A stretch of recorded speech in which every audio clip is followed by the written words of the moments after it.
Hai great people, assalamualaikum warahmatullahi wabarakatuh.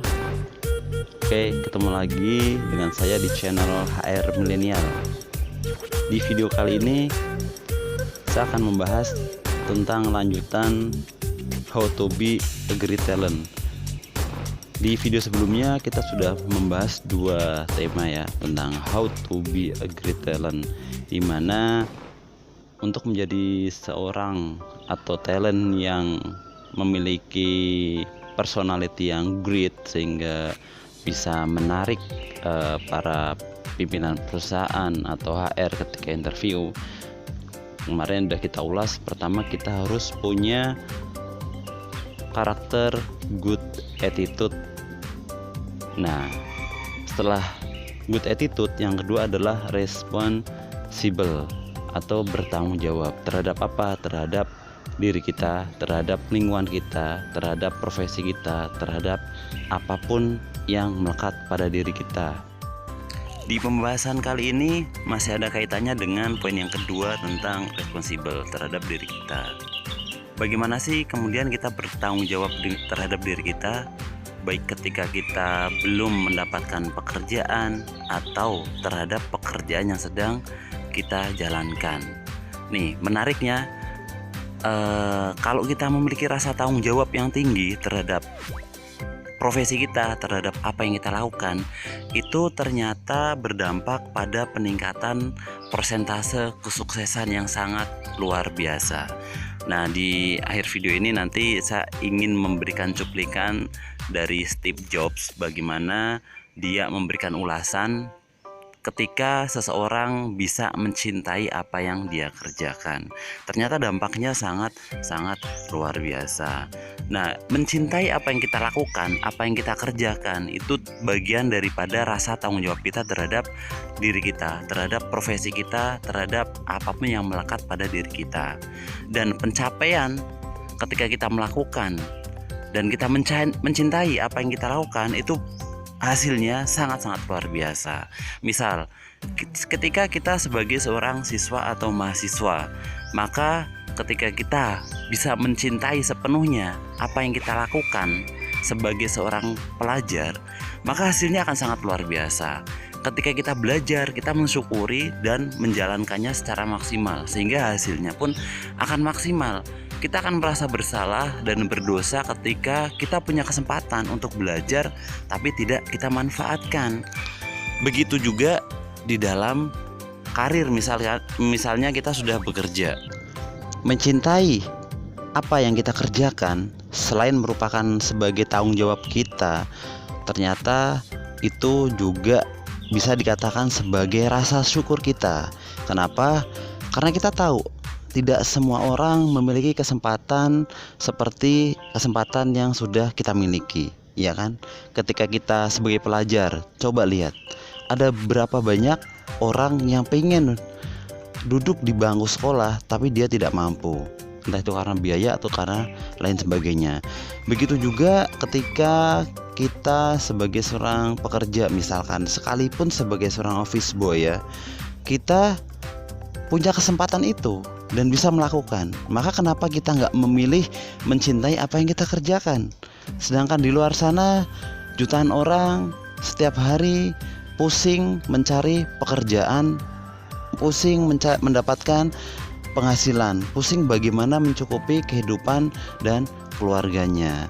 Maka mencintai apa yang kita kerjakan itu juga merupakan salah satu wujud rasa bersyukur kita terhadap anugerah Tuhan atau kesempatan yang diberikan kepada diri kita. Dan ingat teman-teman, dalam melakukan apa yang kita kerjakan, itu adalah pilihan kita. Kita bisa memilih untuk mensyukuri hal itu dan mencintainya, sehingga kita bisa melakukannya secara maksimal, yang hasilnya pun pasti akan maksimal.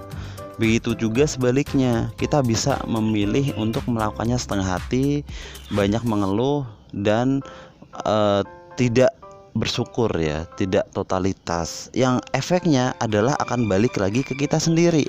Hasilnya tidak maksimal, orang tidak respect kepada kita, orang nggak menghargai pekerjaan kita karena hasilnya tidak maksimal tadi.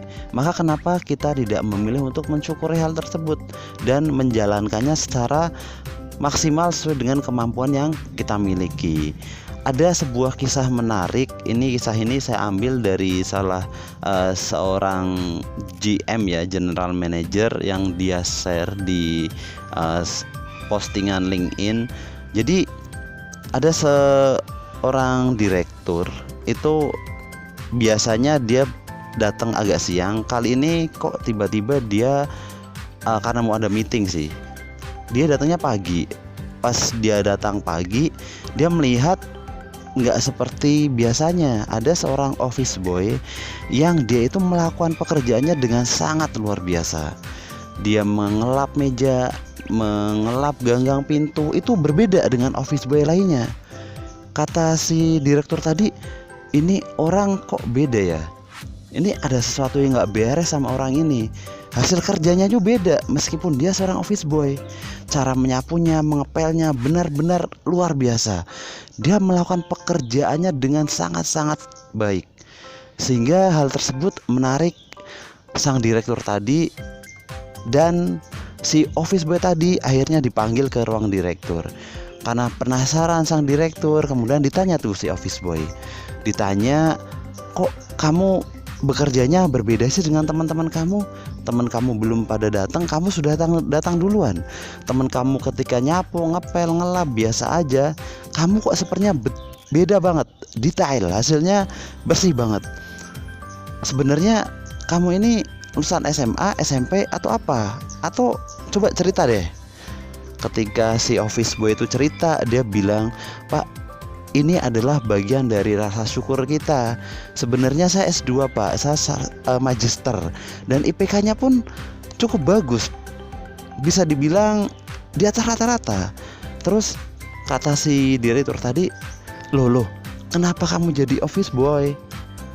Lalu dia jawab, saya sudah berusaha Pak nyari pekerjaan, sudah sampai tahap interview, tapi belum ada yang sampai offering gitu.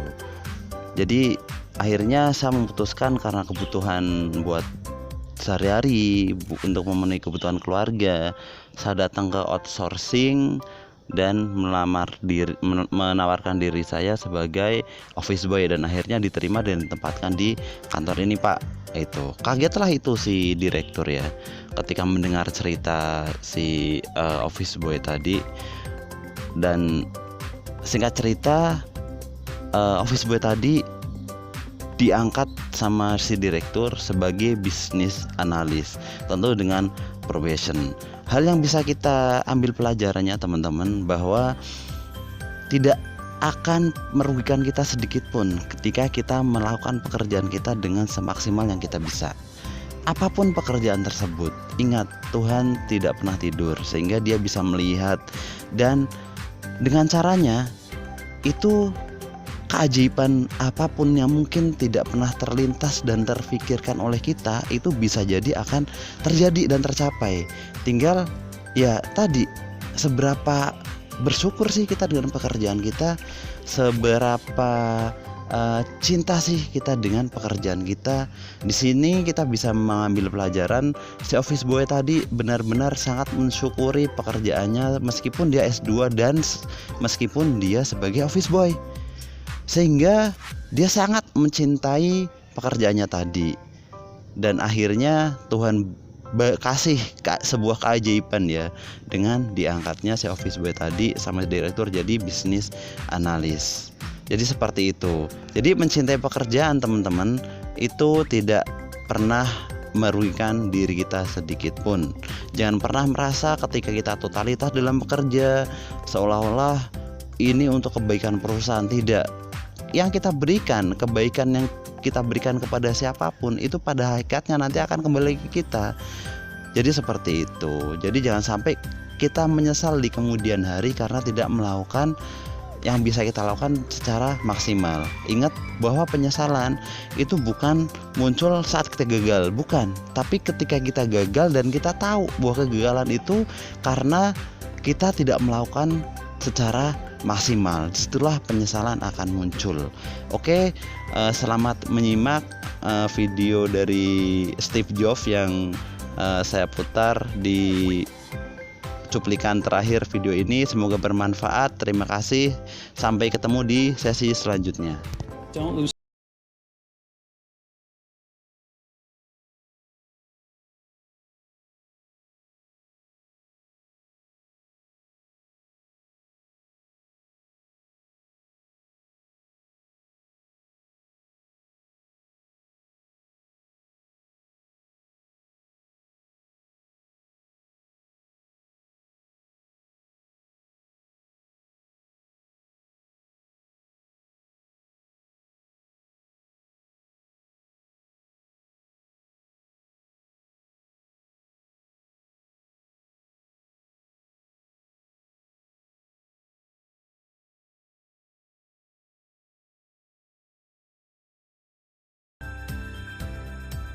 For the past 33 years, I've looked in the mirror every morning and asked myself, if today were the last day of my life, would I want to do what I am about to do?